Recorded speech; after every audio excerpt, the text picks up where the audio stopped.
गिबियावनो बासायगिरि फोरबो जिसु ख्रिस्टखौ हामबाय होनदों। नैथियाव आंनि बे चेनेलाव दिनैनि बे गोदान भिडिअनि गेजेरजों साफ्रोमनिसिमबो फिन बराय हरबावनाय थाबाय। आङो दिनै मोनसे गोदान टपिक लानानै फैदों, बेनो जाबाय आयेन एबा ल'। आं बिनि सायाव सोनारनानै बुंगोन। आयेनखौ इसोरा मानो होनाय जादोंमोन, बे बाथ्राखौ आङो दिनै बुंनो लादों। आयेननि गेजेरजों जोङो पापा मा, जों बेखौ मोजाङै सिनायनो मोनो। रमान्स चैप्टार 3:20 सिरियाव जोङो नायोबा मोननो हायो, गाहायनि सिरियाव।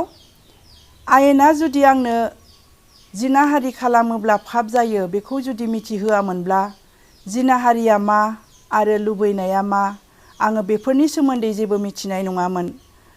अब्ला जोङो बेखौ रमान्स चैप्टार 7:7 जोङो नायनि।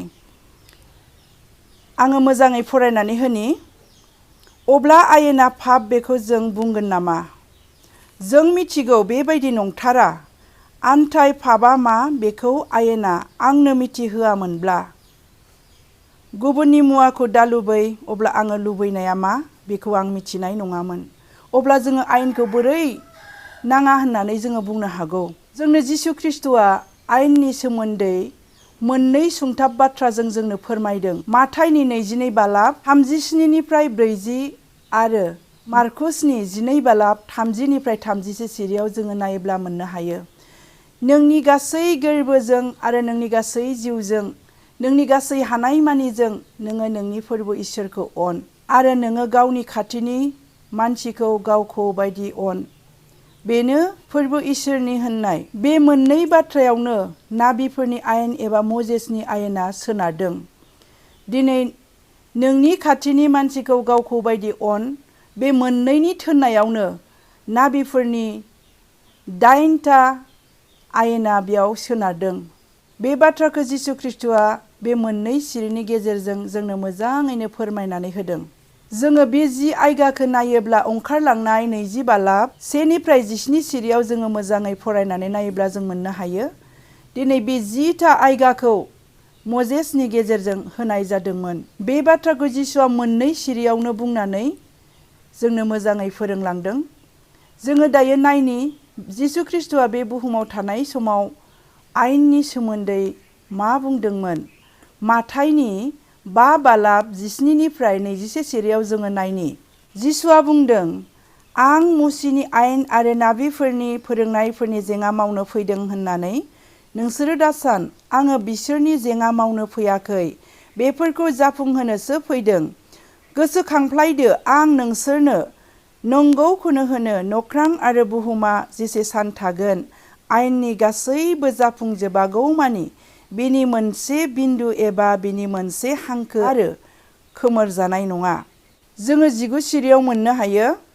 बिनिखायनो सोरबाया बे हुकुमफोरनि बबेबा मोनसे दुइसिन हुकुमफोरखौ बारसिब्ला, आरो बे हुकुमफोरनि बबेबा मोनसे हुकुमखौ दुइसिन होननानै फोरोङोब्ला, सोरगोआवबो बेखौ दुइसिन मुंख'नाय जागोन। आरो सोरबाया नाबिफोरनि आयेनखौ गेदेर होननानै गुबुननो फोरोङोब्ला, बेखौ सोरगो रायजोआवबो गेदेर मुंख'नाय जागोन। 20 सिरियाव जोङो नायोबा मोननो हायो। बेवहाय बुंदों, नंथारगौ नंथारगौ आं नोंसोरखौ होनो, नोंसोरो आयेनगुरु आरो फारिसाइफोरनिख्रुइबो रासिन धोरोमिया जायाब्ला सोरगोनि रायजोआव हाबनो मोनथारनाय नङा। अब्ला बेसेबां गिथावथाव, जोङो दिनै नाबिफोरनि आयेनखौ उन्दै होननानै फोरोङोब्ला सोरगोआवबो बेखौ उन्दै मुंख'नाय जागोन होननानै जों स्पष्ट जिसु ख्रिस्ट'नि खुगानिफ्राय जोङो मिथिनो मोनबाय। जायहा मजेसनि आयेनखौ एबा नाबिफोरनि आयेनखौ गेदेर होननानै फोरोंगोन, बेखौ सोरगोआवबो गेदेर मुंख'नाय जागोन होननानै। अब्ला दिनै जोङो बे जिसुनि सुंथाबै फोरोंनाय मोननै सिरिनि गेजेरजों 10 आयगाफोराबो बेयाव हाबनानै थादों होननानै बुंबाय। जोङो दायो नुजाहोजानाय 22:18-19 सिरियाव जोङो नायोब्ला मोननो हायो। बे बिजाबाव नाबि बुंनाय बाथ्राखौ खोनासंनाय साफ्रोमखौबो आं जहना हुसियार खालामो। सोरबा बेफोरजों माबा होदेरब्ला, इसोराबो बे बिजाबाव लिरनाय गासै साजाखौ बिनि सायाव खोख्लैगोन। बे बाथ्राखौ जोङो खोनाबाय। दायो जोङो नायनि हुदा बिजाब 12:30 सिरियाव बुंदों, आं नोंसोरनो 10 हुकुमफोरखौ होबाय, बे हुकुमफोरनि मोनफ्रोमखौबो साबोदानै फालिदो। बे हुकुमफोरजों नोंसोरो मोनसेबो लादेरनो एबा बे हुकुमफोरनिफ्राय मोनसेखौबो नोंसोरो नागारनो नाङा। आंनि अनजाग्रा ख्रिस्ट' फोथायारि नोंथांमोन, इब्रायारि 13:8-9 सिरियाव जोङो नायोब्ला मोननो हायो। नोंसोरो गोदान गोदान फोरोंनायफोरजों थगायजानो नाङा, मानोना जिसु ख्रिस्ट'आ मैया जेरै दिनैबो बेबायदिनो दङ। बे बाथ्राखौ इब्रायारि 13:8-9 सिरियाव जों स्पष्ट नायोब्ला जों मोनो। बिनिखाय जोङो गोदान गोदान फोरोंनायजों जोङो बेबायदि थगायजानो एबा जोङो बेबायदि आन्दायहोजानो नाङा। इफिसिया 4:14-15 सिरियाव बुंदों, नोंसोरो गोदान गोदान फोरोंनायजों, नंखाय रावजों, नंखाय फोरोंनायजों बाराव बुखारजानो गथ'फोर बायदि जों नंबावला। बिनिखायनो नंगौखौ बुंनानै मण्डलीनि खर' ख्रिस्टनावसो जोङो देरलांनांगौ। बे बाथ्राखौ जोङो स्पष्ट मोननो हादों। जोङो गोबां समाव बेबायदि गोदान गोदान फोरोंनाय, गोदान गोदान बाथ्राफोरखौ जोङो इउटुब चेनेलनि गेजेरजों जोङो मोनदों। जोङो पास्ट, प्रेजेन्ट, फिउचार जोंहा पाप निमाहा बा गनायनि निमाहा मोनखाबाय। जोङो पाप मावब्लाबो जोङो सोरगो मोनगोन, पाप मावब्लाबो जोङो धार्मिक, बे बाथ्राखौ जोङो खोनानो मोनदों। नाथाय बिदि नङा। दिनै जोङो बाइबेलाव जोङो नायोबा मोननो हायो। 1 पिटार 4:18 सिरियाव जोङो मोननो हायो, धोरोमियाफ्रानो बासायजानो गोब्राबब्ला अब्ला ख्रिस्ट'खौ फोथायै आरो उनदाहा खालामै मानसिफ्रा बोरै बासायजानो? जों बे बाथ्राखौ स्पष्ट जोङो मोननो हादों। जोङो आन्दायनो नाङा। जोङो अपराध मावोब्ला जोङो निस्सय साजा मोनखागोन।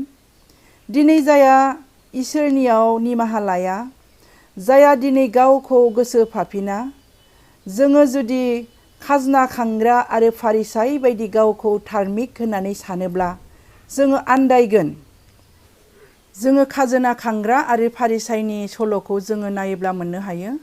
दिनै गावखौ धोरोमिया आरो दुगा सानग्रा मानसिनि थाखाय जिसु ख्रिस्ट'आ बे बाथ्राखौ फोरोंनो बे बोसोन सल'खौ बुंदोंमोन। जों जुदि हसायैनो गावखौ धोरोमिया साननानै लादोंबा बे फारिसाइ बायदि जोङो जागोन। बेनिखायनो जोङो मिथिनानैबो जुदि जोङो गले गले पाप मावबाय थायोब्ला जोंहा पापनि निमाहा गैया होननानै इब्रायारि 10:22 सिरियाव स्पष्ट जोङो मिथिनो हायो। बिनिखाय जोङो गुबुनजों बेबायदि थगायजायालाबानो जोङो मोजां इसोरनि नियमफोरखौ, इसोरनि नितिफोरखौ जोङो मोजां फल' खालामोब्ला जोङो इसोरजों अनजागोन। जोङो नायनि दायो इजिकेल 8:9 सिरियाव बुंदों, जाया आंनि आयेनफोरखौ जोथोनै फालियो बेनो धोरोमिया, बियो थांनानै थागोन, बेनो फोरबु इसोरनि होननाय। अब्ला जोङो आयेनखौ फालिनायाव जोंहा पाप जाया। जोङो मोजाङै मिथिनो हाबाय। दिनै जोङो गोदान गोदान फोरोंनायजों जोङो थगायजानो नाङा। बिनिखायनो बाइबेला बुंदों हुदा बिजाब 17:19 सिरियाव, नोंसोरो जेसां गोबाव थांनानै थागोन एसे गोबाव नोंसोरो इसोरनि गोथार बिजाबखौ फरायफ्लाय, अब्ला फोरबुआ मा बोसोन होदों, मा बुंदों बेखौ नोंसोरो मोजाङै नोंसोरो मिथिनो मोनगोन। आरो जाकुबनि 1:21 सिरियाव बुंदों, बिनिखायनो नोंसोरो गासै गाज्रि सर' आरो गासै गाज्रि हुदाफोरखौ गारनानै इसोरनि गायनाय बिफांखौ गुरै गोसोजों नाजाव, बेनो नोंसोरखौ बासायगोन। अब्ला दिनै जोङो इसोरनि बायख'फोरखौ मोजाङै फरायाब्ला जोङो दिनै आन्दायगोन। थारैनो जोङो गोदान गोदान फोरोंनायजों बाराव बुखारजानाय गोरलै गोरान बिलाइफोर बायदि जोङो जागोन।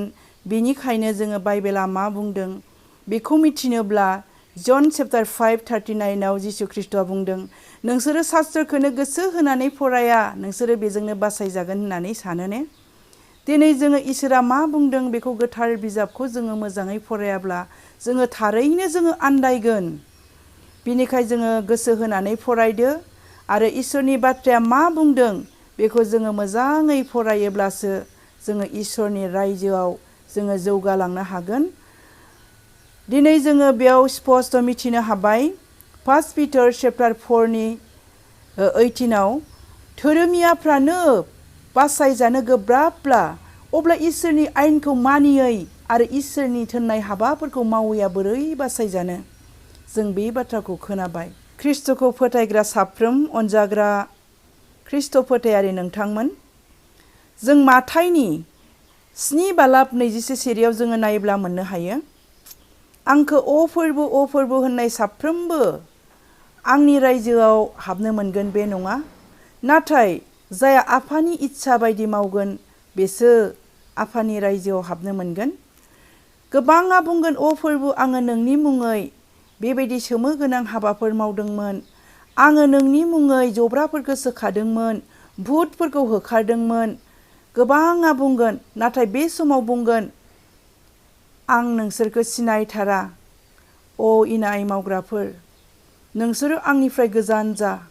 जों बे बाथ्राखौ जोङो इसोरनि बाथ्रायाव रोखा रोखा जों मिथिनो मोनबाय।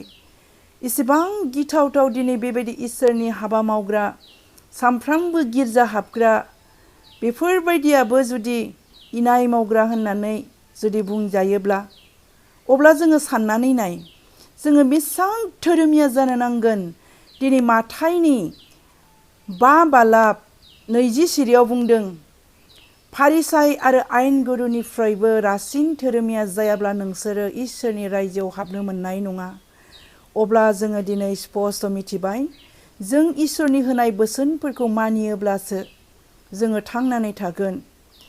हाबाकुक 2 बालाब 4 सिरियाव बुंदों, खबरा बेनो अ धोरोमियाफ्रा थांनानै थानाय नङा, आन्थाय धोरोमियाफ्रा थांनानै थागोन, मानोना बिसोरो इसोरखौ बिसास खालामनायजों थांनानै थागोन। जों मिथिबाय दिनै आयेननि सोमोन्दै।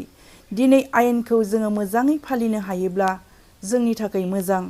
आङो दिनैनि आयेन एबा ल'नि सोमोन्दै जि बुंबाय, आङो बिनि बांसिन बुंनो सानाखै। आङो बिनि उनाव लाबोगोन उन दाहा। दिनै जिसु ख्रिस्ट'आ जोंखौ माबायदि उन दाहा खालामनो लिंदों आरो गावनि आयेनखौ माबायदि मानिनायखौ लुबैयो, आं बिनि उनाव आरोबाव मोनसे गोदान टपिक लाबोबावगोन। आङो दिनैनि बे आयेननि सोमोन्दै बेसेखौनो बुंनानै दोनथ'नाय जाबाय। आमेन।